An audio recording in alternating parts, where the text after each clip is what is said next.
Jau atėjo pas mane nemažai klausimų tiek elektroninį paštą, tiek Instagramą, ar galima pas jūs apsidrausti draudimu, kuris galiotų visame pasaulyje, nes mes važiuosime slidinėti.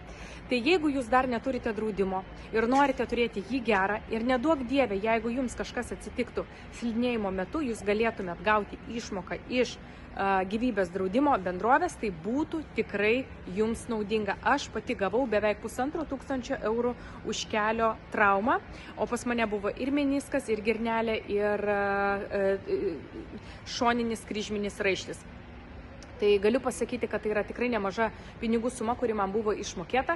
Jeigu jūs norite turėti kokybišką draudimą, norite turėti tuo pačiu ir kaupimą, nes tai yra investicinis gyvybės draudimas, kuriame jūs investuojate pinigus ir prie to paties turite nerealiai gerą traumų lentelę, kuri jums tikrai į mėnesį brangiai nekainuos apie 8-10 eurų nuo įmokos.